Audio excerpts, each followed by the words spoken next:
can hear that hush fall over the crowd. Love it. Kaya, hello everyone, I'm Sue Lynn Moyle. Good to see you here today. Welcome to the John Curtin Gallery and our lunchtime speaker series. I'd like to start by acknowledging the traditional custodians of the unceded lands that we meet on today, the Whadjuk people of the Noongar Nation, and I also acknowledge their history that precedes us and their wisdom that guides us. I pay my respects to elders past, present and emerging as they continue to keep art and culture strong, and I extend that respect to all Aboriginal and Torres Strait Islander people joining us here today. Rachel Robertson once again brings us together, the Curtin writers, and this time in response to the exhibition Lindy Lee, Moon in a Dewdrop. The opportunity to dive into Lee's world of provocations around belonging, identity, connections, space and more have given us writers plenty of opportunity to contemplate our reactions through poem and prose. So I'd like to invite Rachel to tell us more about the project and to introduce the writers. Please help me make her feel welcome.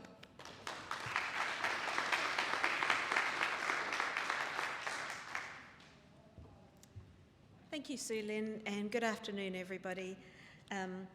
My name's Rachel Robertson. I'm from the School of Media, Creative Arts and Social Inquiry, and I lead the Creative Critical Imaginations Research Network in our school, where we try to connect creative work of all sorts with critical thought and theory.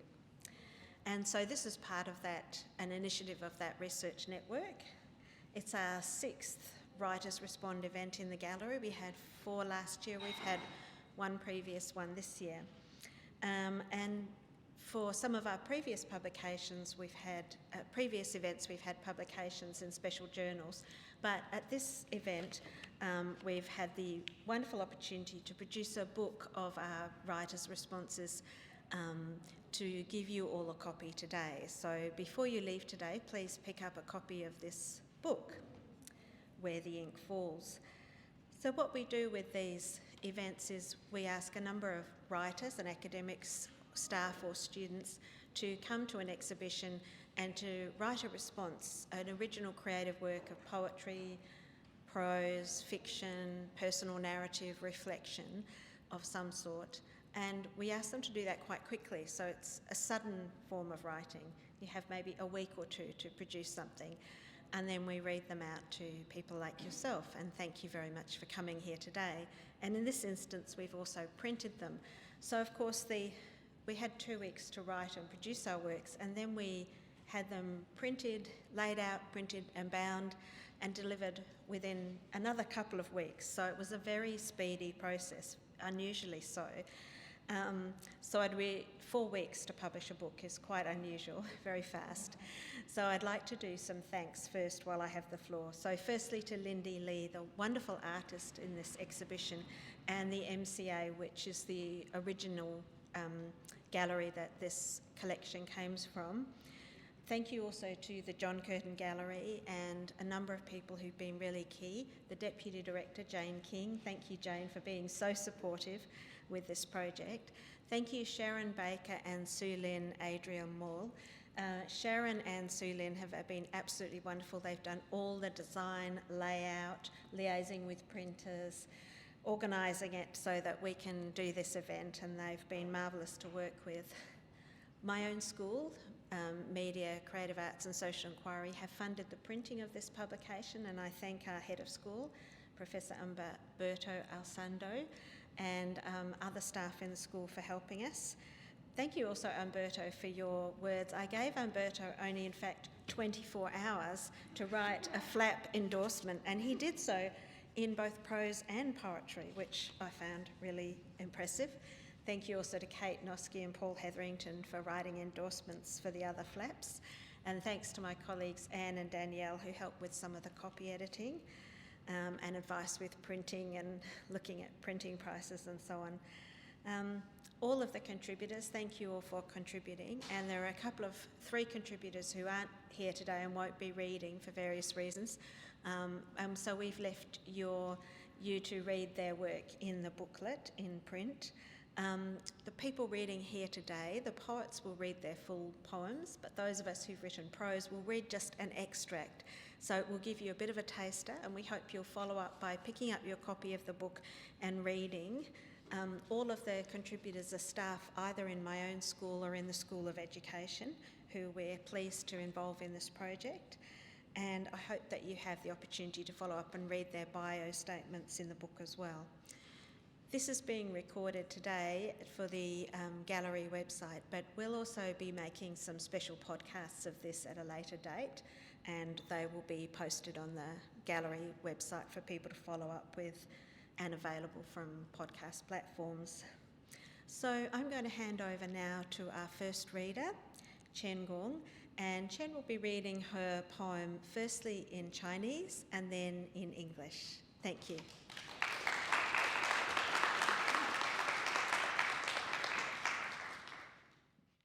洪荒陈述，这里有火蛇的舞蹈，露在纸板上的咬痕，犹如藕叶筛过的月光。树木沉吟着，把心事转进年轮古老的留声机，一圈一圈。溪水不断地变换着调性。 试着嗓音，时而惊诧于闪电的提示，时而疑惑于细风的劝谏。密语点，细语点，皴擦点染，原是我的绝活。轰破泼击，是我每天的太极。五彩云。 擦红的面颊，鹅卵石，漂白的牙齿，朽木桩，皴皱的手臂，黑雨点，白雨点。时间在这里打了个趔趄，乱石因此收集它的脚步的凌乱，山峦。 在千百次捶打下，延展到遥远的地平线。河水揉搓着自己的影子，云雾一遍遍湿擦河面，不厌其烦。轻雨点，重雨点。这个古老的故事太短，没有开始。 太长，远看不到结束。全部都清楚展示了，只邀你的一点共振，给你头上一个暴力，滴答滴答。此雨点，彼雨点。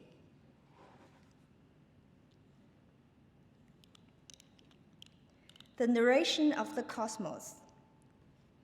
Here's the dance of the tongue of fire, recorded in the tooth marks of burning holes. Like the moonlight, sifted by the lotus leaves, the trees are muttering to themselves, grinding their feelings into the growth rings, one circle after another. The creek changes the tunes, constantly trying her voice, sometimes shocked by the thunderous prompts, sometimes confused by the wind's advice. Dense raindrops, sparse raindrops. Here time has tripped over, the jumbled rocks collect its messy steps. Mountains and the thousands of hammer blows extend to the distant horizon. The river rubs its shadows. The fog polishes the surface of the lake, ceaseless and tireless. Light raindrops, heavy raindrops. Darting stroke, shading stroke, dying stroke, tinting stroke, are my exclusive stunts. Baking ink, breaking ink, smashing ink, amassing ink are my everyday taiji. Rosy clouds, shaved cheeks, shiny pebbles, bleached teeth, rotten stones, twinkled arms, white raindrops, black raindrops. This is my narration, too short to have a beginning, too long it never ends. All laid out clearly. I just invite a little vibration from you. It seems that all you need is a flicker of finger on your head, which I did with a pitter-patter. These raindrops, those raindrops. Thank you.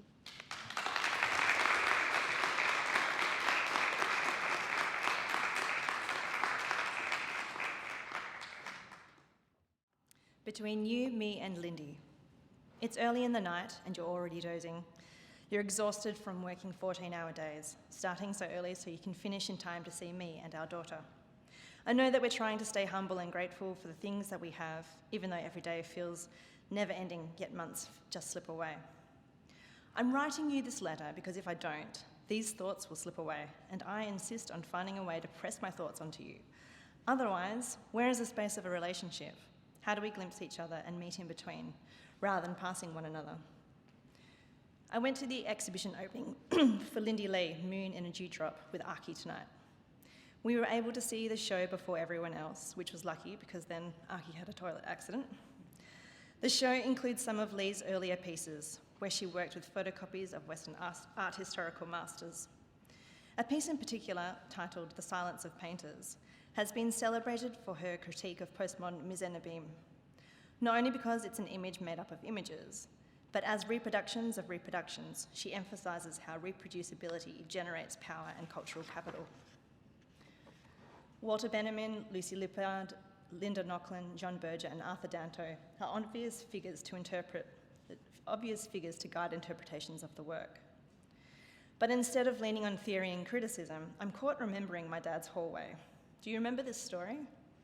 When I was young, my dad had bought a reproduction of the Mona Lisa and mounted it in the hallway with a thick gold rim and installed light bulbs around the work. My dad would proudly exclaim to each visitor, "My Mona Lisa is bigger than the real thing." I remember standing in front of the piece as a teenager and feeling the light bulbs burning my cheeks and hoping that it would all catch fire. Coincidentally, our Melville City Marrickville Art Box was delivered today. As a response to COVID times and a way to get families involved in local arts, Artbox invites 10 local artists to devise an activity for children. It's a ripper lineup, and Dan Burke's activity instructs kids to glue and paint pasta around a printed portrait, using the printout of Mona Lisa as an example of a work of art. Somehow all of this has come full circle. Already, Aki is thrilled to adorn the lady with pasta, and I caught myself saying, one day you might see the real version of this painting. And so the cycles of art and power continue. In the gallery, I'm not cringing at Lee's work like I did in my dad's hallway, so perhaps the joke is on me.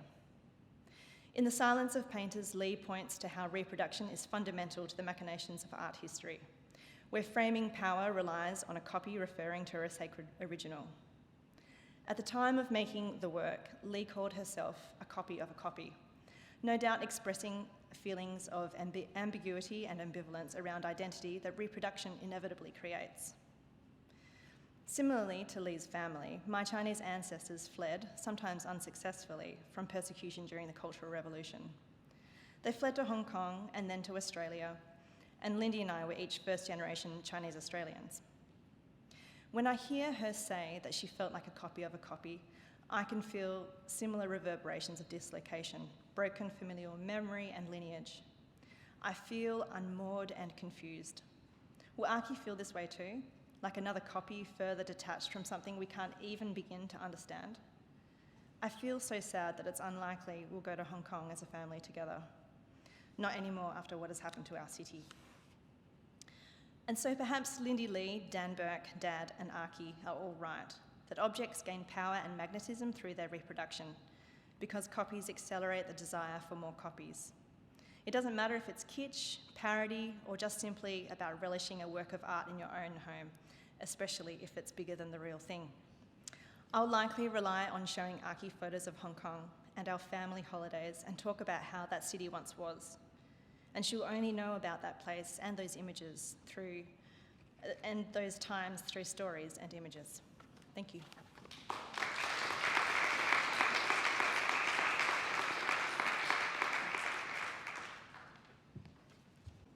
Where does art begin? On the mirror-polished floor, reflections of visitors stretch towards one another, crossing, mixing, touching.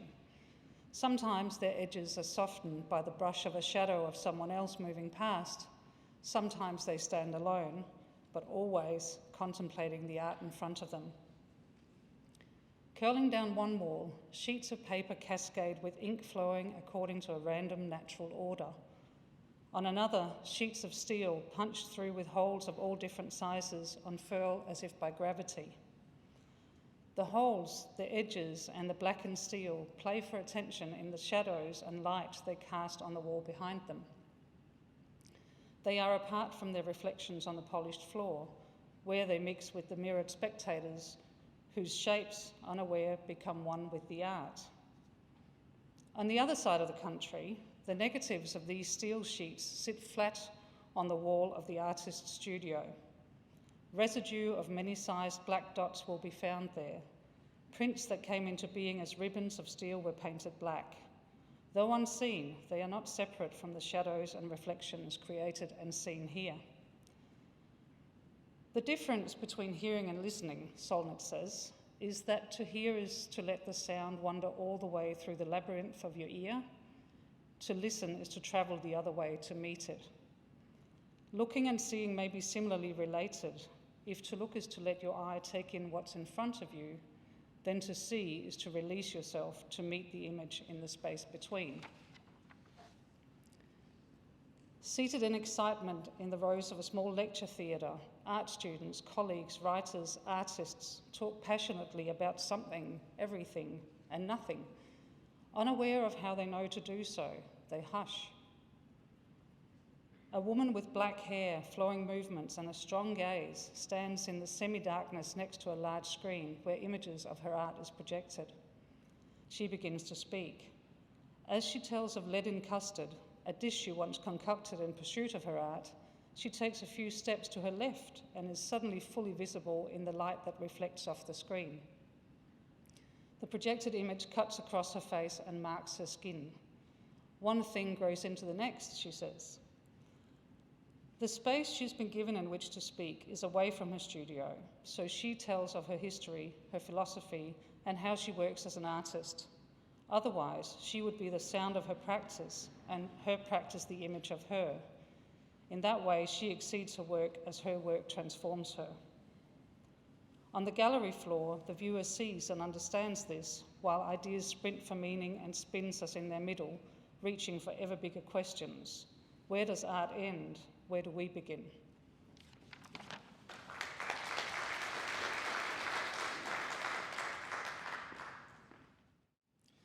Flung words. The artist warrior robed in ancient ritual, eyes soft with anguish, languid moons averted.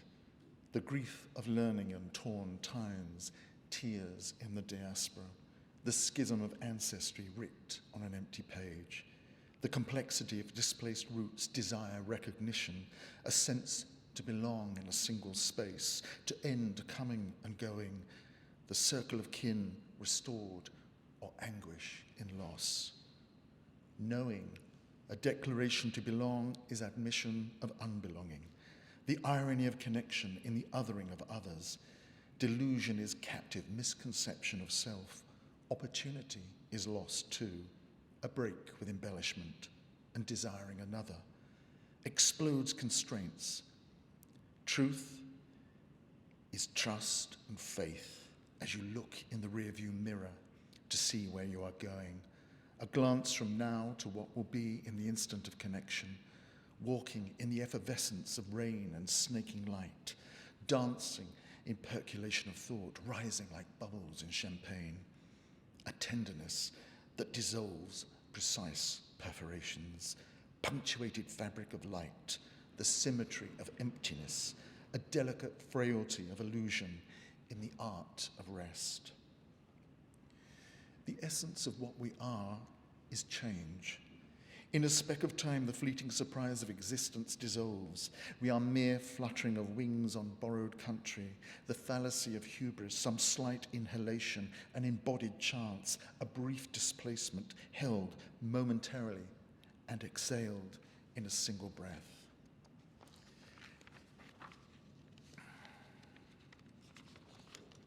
Of joyless repetition, the laws of the cosmos open to possibilities and conflict of intuitive pull, a prosaic argument between the living and the dead. In oceans of time, we move with myriad souls, an endless journey from you to me to you. The constellation of all that has been before dissolves in a single moment and evaporates.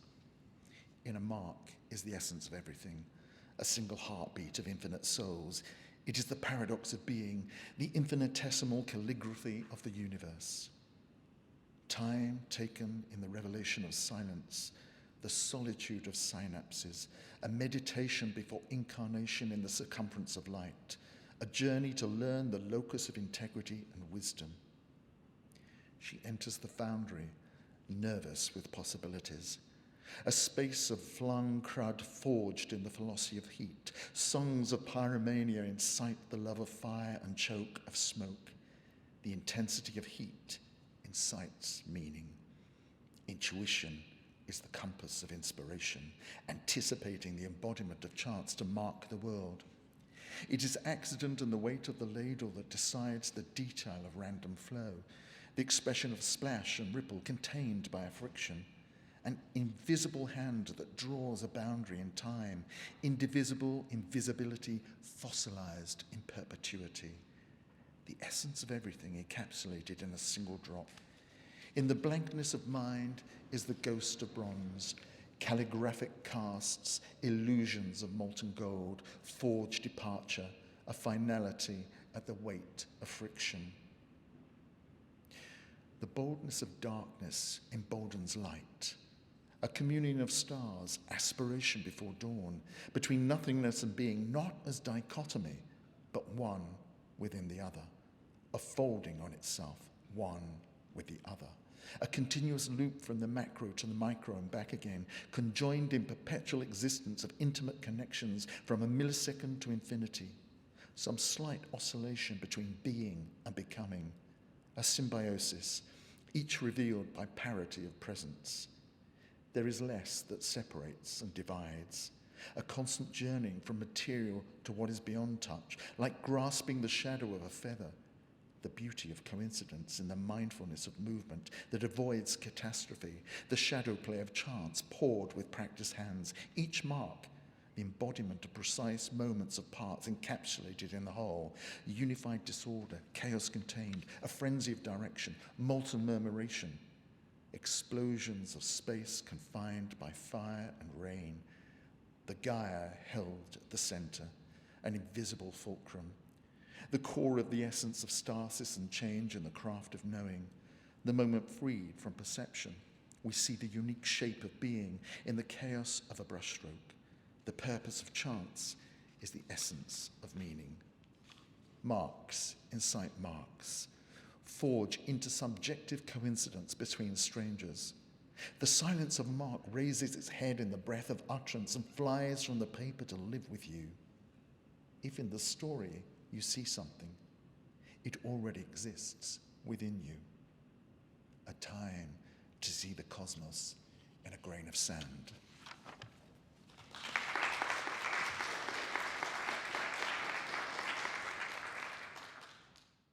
The weight of a whole.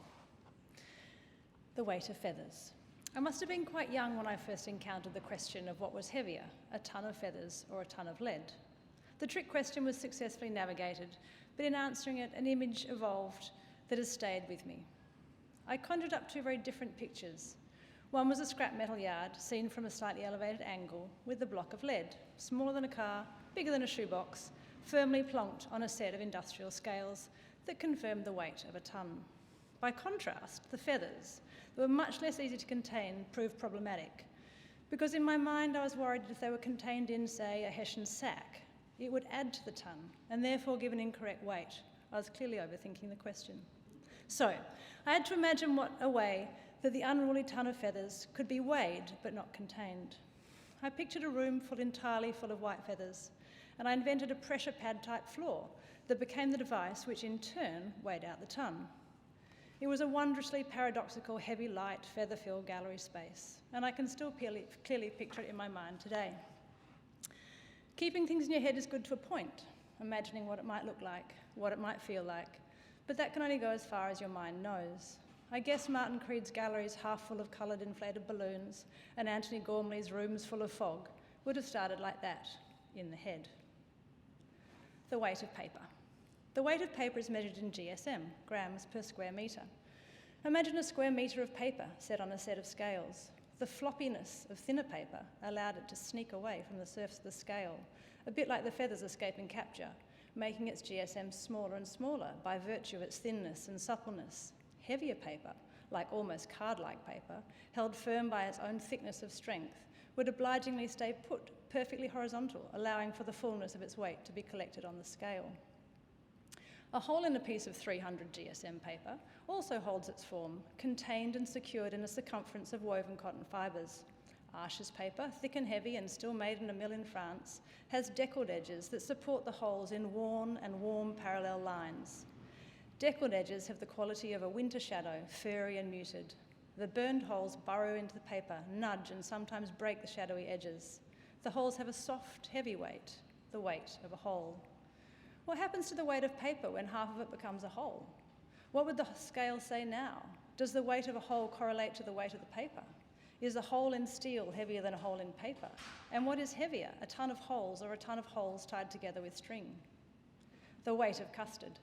Lindy Lee tells the story of her first experiments pouring molten lead into water, where unsatisfactorily the liquid metal fell too fast, leaving shapes that, instead of being interesting, were bottom of the pot kind of blobs. The desire for greater viscosity prompted further experiments, seeking a stickier, gluier liquid to support and stall the weight of lead as it fell. Custard was the solution. If only the cool thickness, it allowed the cool thickness to slow the transformation of liquid to solid. What is heavier, a tonne of custard or a tonne of lead? We spent a New Year's Eve in Austria when I was about 16 with my Austrian aunt, who drew us into stories and customs of our own teenage years. At midnight, in the deep snow outside our shack in the mountains, where it was so cold our snot and tears turned to ice, we melted lead.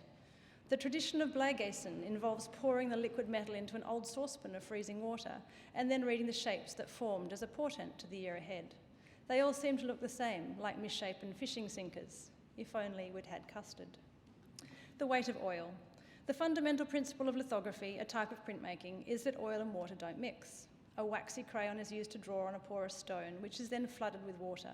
An oil-based ink is rolled over the wet stone, where it's repelled by the water, but adheres to the waxy crayon, from which a print is made. It's an oily mirror image of the drawing on the stone.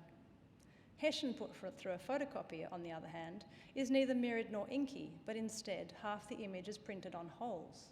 A print on a hole. The weight of rain.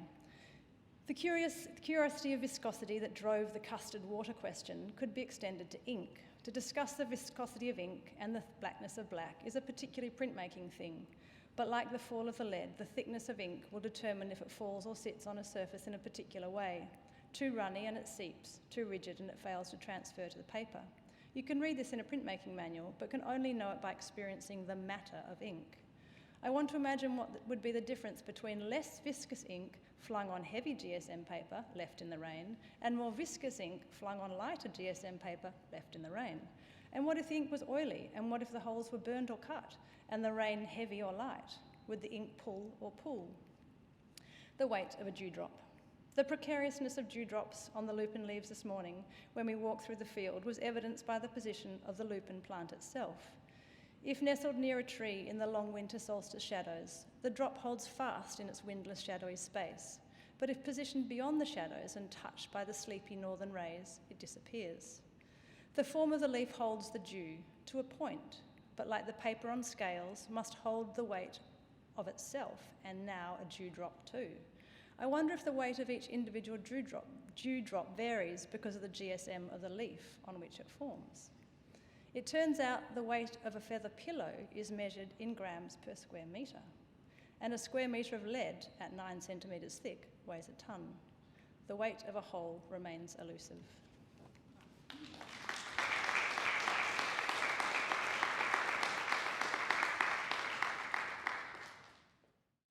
The virtues of unbelonging.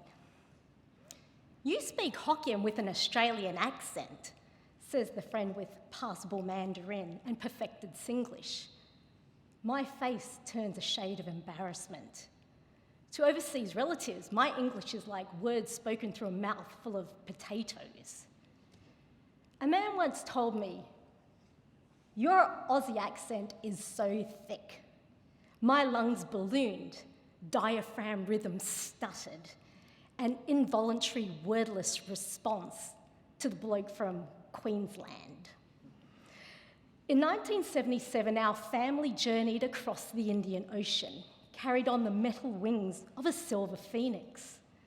Moments after touchdown on the tarmac, jet black hair, high cheekbones, and yellow skin would be touched by another sun.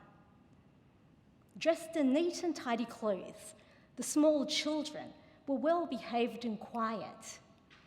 Hard-working parents would sweep floors, clean grease from train motors, and drive forklifts. We'll prove we belong and we deserve to belong here. We are no longer a yellow peril, they told us. For this new home, pieces of paper were exchanged, renouncing golden lions and tigers for new totems. An upright marsupial, a flightless bird. But where are you really from? They would still ask us. Hey, Jackie Chan. Hey, Chinaman. Do you know Kung Fu? Call me Bruce, my dad jokes. But really, he would prefer Cliff or Elvis and a jukebox over a yellow jumpsuit. In an album with flimsy film and adhesive cardboard are black and white photographs, the sort where everyone gazes into the distance, a slight upturn in the corner of their mouths. Here, my father is Chinese Elvis Presley. Hair meticulously sculpted with bridal cream, slicked into a quiff that is one part teddy boy, one part curry puff. He sings about blue suede shoes and a hound dog, ends with Majura Singapura. I once cosplayed a white woman, the blonde one from Bananarama, for a local lip sync contest. A borrowed wig, the shape of roadkill, was abandoned. The ruse would never have worked anyway. Years later, I cosplay an Asian woman in a heavy embroidered silk robe and satin headdress, a regal pose, an unsmiling expression. Behold, the Empress Dowager or a Manchu noblewoman. I tried channeling ancestral spirits, but even in my mother's homeland, the photographer's camera captures a foreigner in a costume that does not look quite right. A Qing dynasty knockoff, as obvious as the Rolexes sold on dusty curbsides. Hey, Charlie Chan. Hey, Mulan. Do you know Kung Fu? Do you eat cats and dogs? In school lunch boxes, my mother packed white bread sandwiches filled with pressed chicken and sliced peaches, a staple lost in translation. The children with rounded eyes saw exoticism. We traded our novelty for their Vegemite sandwiches. Your Chinese is so bad, my younger brother laughs. Yours is even worse, but my French is getting better. but I'll take congee over cuisse de Greenville any day. We will ask our mother for recipes that taste like nothing found in chop socky restaurants and let her correct our pronunciation. Hey, Michelle Yeoh. Hey, Shang-Chi. I put on a shirt that has now become threadbare. A bandana-wearing panda proclaims, "I know Kung Fu," and 15 other Chinese words. One part tongue-in-cheek, two parts truth. Thank you.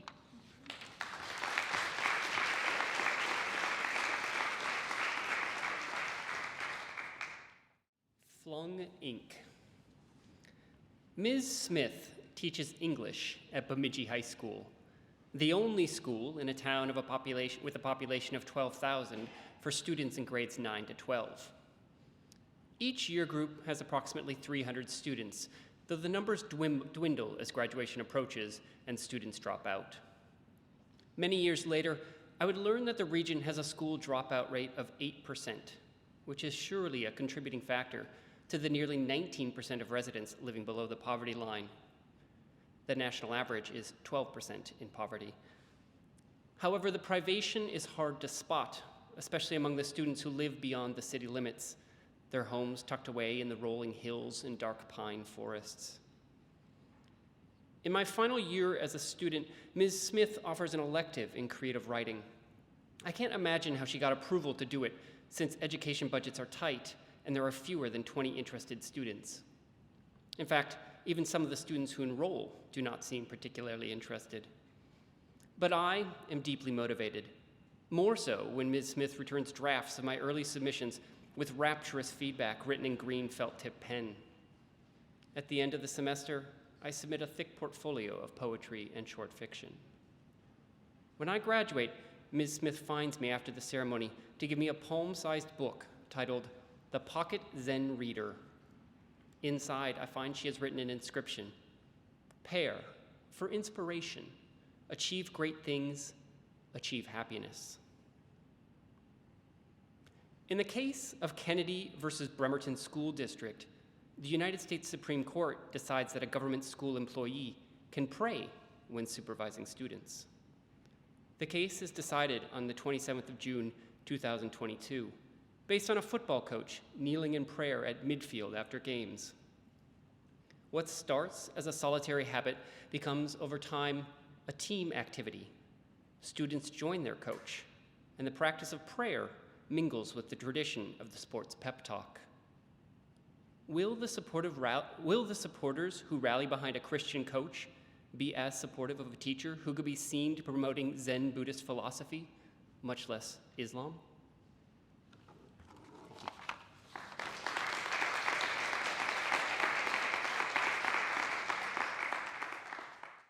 Traces. First, you burn. You take a soldering iron and you burn small holes into a 2 by 1.4 metre thick sheet of white paper. The holes are random, or so you believe. You wave the soldering iron in a curve, choose a spot, then it becomes space, an absence created of presence, treacle-edged and uneven. You do it again, nearby, and then not so near. You create patterns that are not patterns, abstract waves of burn holes woven across the white paper. A cluster here, a cloud burst there. Your movements are fluid and precise. Intentionality is all. And yet you don't know what you are creating. You only know that you must burn.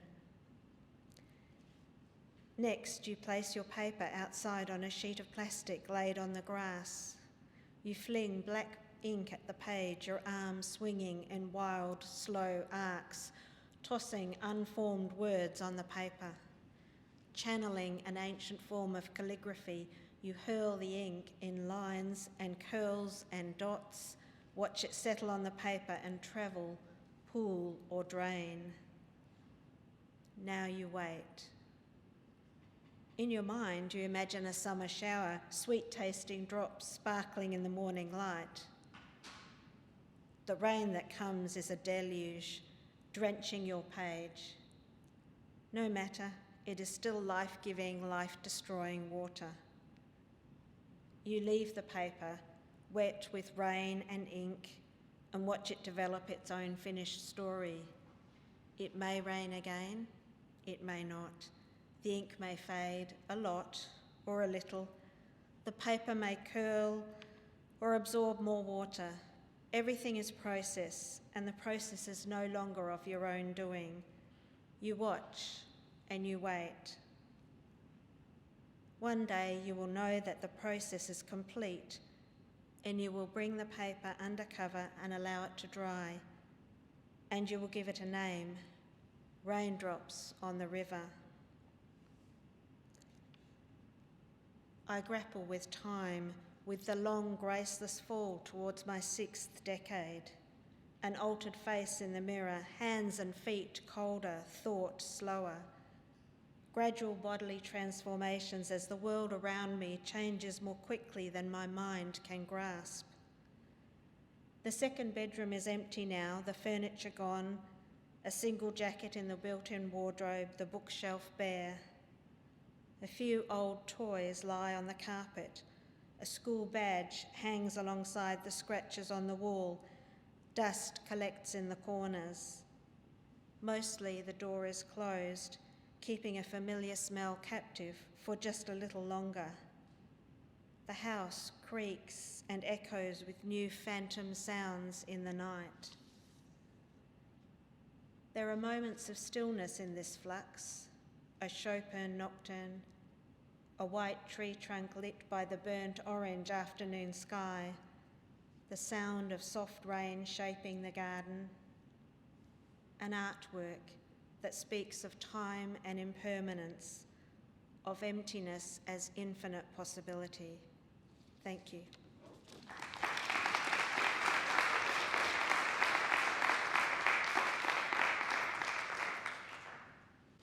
This is an extract from Neither Here Nor There. My attempt at an Australian Hokkien Singlish accent I'd like to dedicate to Christina Lee. She greets me with the usual, "Why you no call me?" her voice moving up an octave as if she's practicing her karaoke. I'm yet to realise that call me does not refer to making a telephone call. Where my Singlish is lacking, my ingrained compliance learns to imitate. So I respond with the customary, "Hello, Auntie." Her eyes narrow in confusion that I appear alone, and I'm not sure I can tell her about an unplanned overlap in boyfriends that arose during this Europe trip, or that I'm yet to sort it out. But she takes to my skirting of the topic like she's seen a headline on a broadsheet. "Ayo," she exclaims in a long drawl, rolling her eyes and slowly turning her head away for dramatic effect. "More boyfriend? Why so many boyfriend, meh? Walao." She throws her arms up and stamps her foot hard to the ground. Her 5-foot, barely nothing frame is clothed in fashion seasoned for life on the equator, a button crop top, white hot pants, platform stilettos with ankle straps, and permed black hair pinned high. "Come, come, we must pray for you. Faitila," she says, beckoning with both hands. Her few words and decisive movements point out all of my shortcomings, that I will become the black sheep of the family, that the world must wait while we pray for my soul, and that she would stop at nothing to keep me safe and loved. I follow as she turns away from the hotel and into the crowded street. We turn the corner to front the ornate architecture of Simalu Guanyin Tang Temple, an 1884 Taoist sanctuary dedicated to Guanyin, the goddess of mercy. Here she pauses, presses her palms together, raises them up to her forehead and bows 3 times.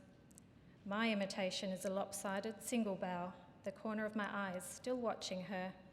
I don't know how to blend in here, so my efforts default to observance and obedience. Joss sticks are thrust into my hand, and I follow her steps over the threshold, under the intricate archway, and into the courtyard guarded by dragon statues and an abundance of gold leaf. We are in a sea of worshippers whose devotion is embodied in vessels full of ash where candles and incense sticks burn, smoke, and shorten. The sandalwood fumes distort my vision as incense is continually placed into the central censer, a giant ornate metal bowl filled to the brim with layers upon layers of ash from prayers gone before. I had come to expect that my everyday actions or inactions would forever give my aunties excuse for concern. They seemed to enjoy any reason to dispense a sharp yet gentle mocking. However, in here, I am embraced and protected in holy refuge. I am engrossed in her ritual, leaving the all-knowing reclining Buddhas, gods and goddesses to become vivid only upon later reflection. The 3 burning sticks in her raised palms bob up and down in front of her while she mutters softly at an altar. The smoke curls as her movements fan the smouldering sticks and hasten the ash to crumble. Her eyes remain shut, yet her focus is entirely on me, as if she holds all that will become of me in her hands and in her determined prayer. I raise my palms and incense to make a comparatively vague appeal to the higher forces witnessing us. We deposit the remainder of our sticks, make our final bows, and return outside to the humid streets, heading for the air-conditioned shopping mall. Months later, I become engaged in Singapore the same week her husband dies. Outside the temple, I pray for her union that ended abruptly and for the one her prayers had provided for me. She had lived with him in their 3-bedroom government flat, yet they never seemed to share a bedroom, nor did we ever see any wedding photographs.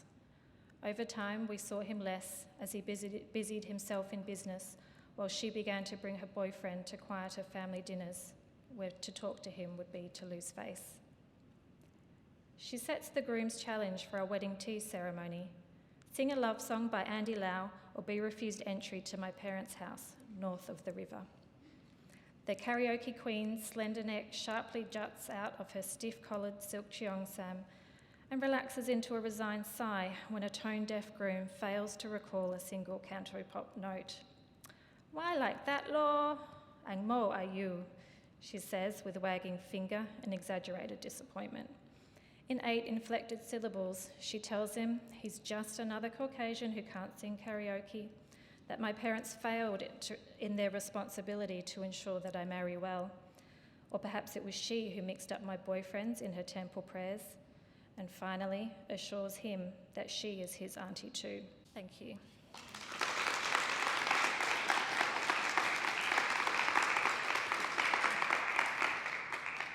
For the rest of that story, and for the rest of all the other writing, you're welcome to take a copy of Where the Ink Falls home with you. Please see Carly and Sharon over at front desk, and Grace and Intan, who will be handing them out. And lastly, thank you, writers, for all your readings today, and Rachel for generously giving your time in bringing us all together for this very special writers series and book launch. I also echo your thank yous from earlier. So I do hope to see you back again. We do have a final event for this season. It's a panel discussion on the yearning for authenticity, another response to the Lindy Lee exhibition, and that's held on Sunday, the 21st of August. And if today inspired your own provocations, please share them with us. We're planning our next speaker series for next season with the John Stringer Prize, so just come and see us. And please feel free to stay behind for a coffee and tea just behind you and a chat with our writers. And I do encourage you to stay on if you have the time to have another fresh look at our exhibitions. Lindy Lee, Moon and a Dewdrop in our main gallery, and Soft Hard Radical Love by Argu behind us and in the atrium. Thanks for coming.